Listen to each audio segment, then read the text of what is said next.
If you're searching for one of the best, let's say, game boxes for not a lot of money, yeah, there is only a couple of handful solutions. So we have seen a lot of different Android boxes, or better said, boxes with the emulation software on it, and they are mostly combined with the S905 X3 or sometimes even the X4 model.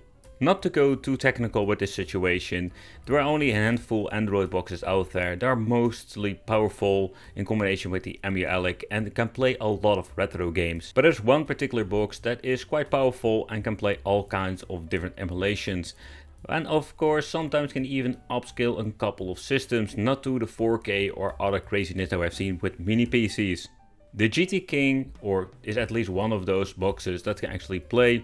You can combine it with emulation and they sell it under different kind of names. Super Console X is one of those from Kinhang.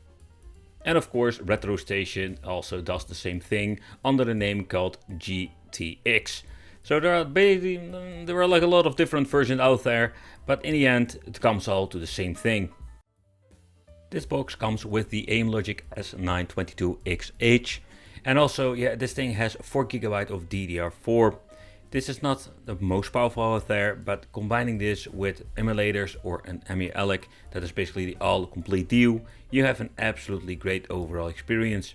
And what I think is pretty damn awesome, with the Retro Station, you even going to have yourself an external hard drive to even have like maximum storage capacity.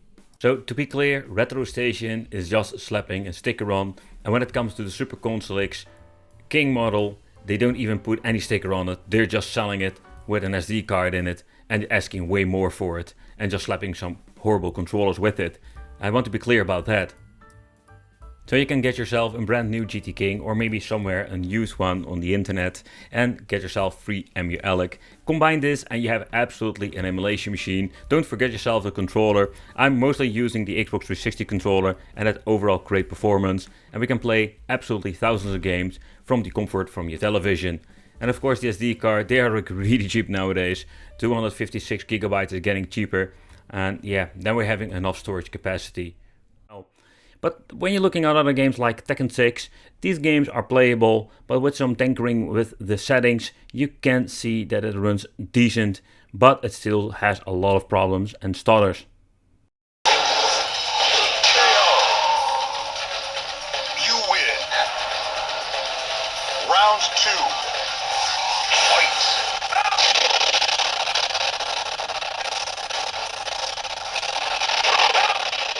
But it was always depending what kind of PP/SSPP version you're using, in combination which game you're playing or which level in this case.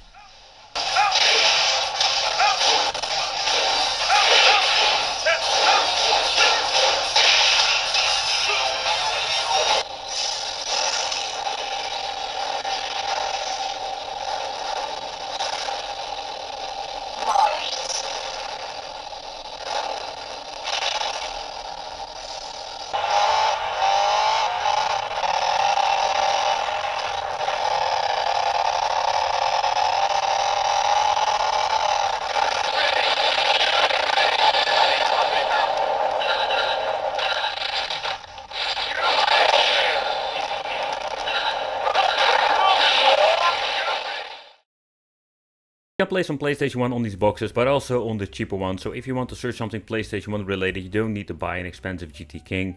The unfortunate part is when it comes to these Android boxes where they are like so much more powerful than the other one in the competition, the GT King is not capable of upscaling, or at least having full 60 FPS and upscale it. N64 is also another system that struggles a lot, so that is something you need to take consideration. We have a mini PC, cheap mini PC solutions when it comes to N64. That makes it even looking better and also had overall great performance. But let's talk about the Retro Station, because this person did way more effort than the Chinese compared. So what you're getting in the inside is a very nice sticker that they slapped on the GT King to give it more like a personal look. They cut out the eyes so you still have the cool green light up feature. Beside that there was nothing being changed beside having a smaller SD card and external hard drive.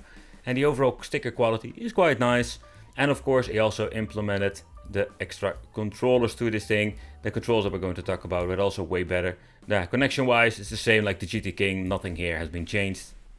A short part of this video I want to dedicate to the controller. I briefly said something about it, but I just want to give you like a quick overview. So the first thing I really like is that we do have a built-in battery. That is not the case with most typical, let's say, device you buy from AliExpress. So another thing is like, I love this like D-pad. Short travel, clickish is amazing. Good, nice joysticks. The ABXY also feel very nice, and when you're looking at the back, we do actually got a good trigger, and the shoulder buttons feel very nice. So when you're looking at overall the quality of the controller, they feel a little bit lightweighted, but that is not really a problem if you ask me. I think it's the best controller I have held in my hands for a very long time when you compare this with cheap China versions. Of course, it doesn't compare with a PlayStation 4 controller or something like that, but it's one of the best ones when it comes to these boxes. I didn't show you with the unboxing, and the reason is very simple. This is something else. This is what brings this thing to the next level. So where you have like with the previous model, I've shown you many of these game boxes before. We do have like this basic, let's say, SD card with emulation on it. But this one is a different story. We do get 32 GB of storage capacity, but this is not what makes this thing ultimate. What you're going to get yourself is a 1 TB whooping drive that you need to connect with the B-Link. And basically with this GTX model, or Retro Station GTX, or GT King, how you want to call this bloody thing, what you're going to get are a shitload of more capacity and options. Yeah, you do have this thing bungling. You need to kind of put it over here, so it's not like super convenient, but you're going to have like more options, because when you're getting yourself some certain files, think about PlayStation Portable, PlayStation 1, they will like use so much storage, and with a 1 TB drive, oh yeah, you can go wild. So this Retro Station GXT has a lot to offer. Compared with a Pandora's box, yeah, this thing it's just the next level. But compared to a Super Console X, we do get some similarities, because in the end, both of the systems will run just on emulation. This device has a 1 TB drive to it. The other ones have like a 256 GB card or 128 GB, depending on what you're going to get with the system. What I like about this theme, you can see like we do have like the platforms, think about systems, but we also have like these things like 4-player, and purely a Mortal Kombat page or stuff like that. Okay, I'm using the left shoulder button for acceleration. So we tried some Sega Saturn on the other systems. I've tried like the Super Console X's and they work okay. But now with a little bit more juice we're having with this special chip of the GT King, we do have a way better performance. Okay, so next up, Sega Dreamcast with Dead Alive 2 for the benchmark.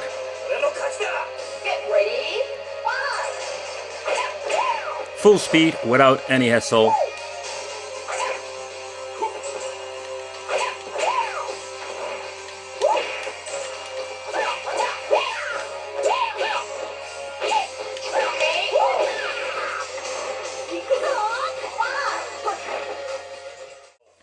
Alright, so next up, Naomi, just see how it runs.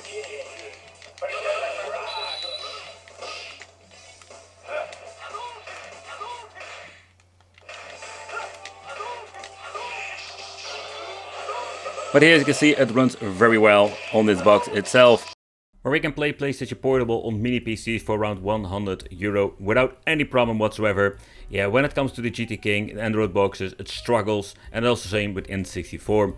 And I think it's one of the downsides when it comes to these like Android boxes. We have reached the point that we don't have more power, or at least like not enough power to run these devices. So I've reached absolutely the cap when it comes to the performance.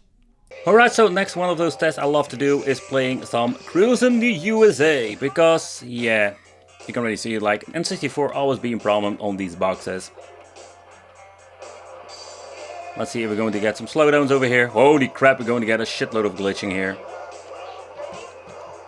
Which button do I need to have? Nope, this one, no. Ah, there it is, the left trigger. Weird configuration, really weird configuration.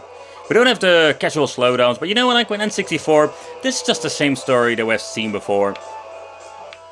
I do run some Legend launch titles, but the more demanding games that will have issues, depending on what kind of emulator you're using on the background. The GT King, the Super Console X King, or the Retro Station, they're all the same. Yeah, wait, is it still worth buying in the future? I think when you're looking at a let's say cool solution for different kind of games, the mini PCs are getting more powerful, can play so much more now for not a lot of money. I think these things will become obsolete in many different ways. Of course, we can play a lot of cool games, especially when it comes to 8-bit, 16-bit, some DOS games, homebrew. There are so many cool ways and things you can do. But when it comes to the overall power, yeah, in the future, again, the mini PCs of 100 euros or an old one you maybe can pick up from a flea market. Recently I did some videos about, let's say, a 5 euro mini PC that basically was based on a laptop that works better than this particular one. Let me know in the comments, what do you think of these Android boxes? Do you think they're still worth it? Thank you all for watching. Consider subscribing, hit the little bell, and it would be great to see you in the next video.